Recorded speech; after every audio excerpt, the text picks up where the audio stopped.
It's the dead zone of the NBA offseason, so I've been doing a couple different previews for different teams. Yesterday, someone in the comments requested the Minnesota Timberwolves. I feel like I'm in a unique position to do that because even though I'm a diehard Chicago Bulls fan, I live in Minnesota, so I feel like I'm pretty plugged into their team. Most of my friends are Wolves fans. It's the team I probably see the second most next to the Chicago Bulls, so I feel like I kind of know what's going on with them. They had a weird offseason to me.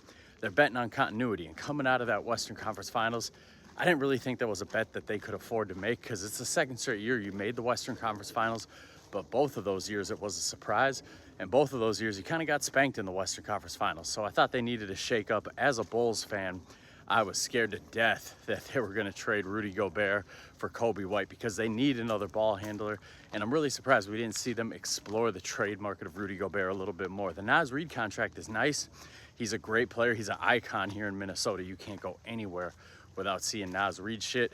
People love him. But if he's your off the bench option, that contract feels a little too rich for my blood. The thing they're really counting on is a big second year jump from both Terrence Shannon Jr. and Rob Dillingham. I have a lot of Rob Dillingham stock. Didn't really understand why they didn't develop him more last year, why he didn't get more minutes. Terrence Shannon Jr., he looks ready to go. He had some nice minutes in the postseason where he didn't look afraid of the moment. So that's kind of their offseason move, is just counting on a big year two jump from those two. Like I said, I'm surprised they didn't go get another ball handler.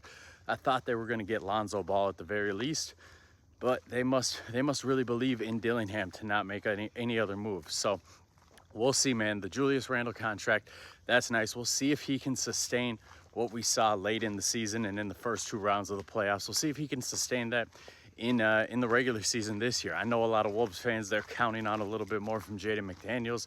Somebody was telling me yesterday they think this year you're going to see more shot creation from his game. I don't see that personally. When I watch him, I just see a guy who your job is to go out there and defend and make open shots. I don't see a guy who should ever be creating his own shot. I don't think the Timberwolves want him to create his own shot. But if that's something he's going to add to his game, it's only going to make them more dangerous. Anthony Edwards, he proved last year that he's not just a top 5 player or a top 10 player. He's bona fide top 5 to me. I have him ahead of Luka. I have him ahead of Tatum. There's a lot of guys that most people, conventional lists, have above Anthony Edwards that I just can't agree with after that postseason last year. So I'm high on the Wolves. I think they're the third best team in the West. That doesn't mean they're going to be the 3 seed because Anthony Edwards doesn't really go balls to the wall in the regular season like some other guys to chase that seeding, but I think come playoff time, they're going to shake out. They're going to be the third best team in the West. I like their ceiling more than the Clippers, more than the Nuggets, more than the Lakers. It's basically the Thunder and the Rockets that I think are better than them. So high on the Wolves this year.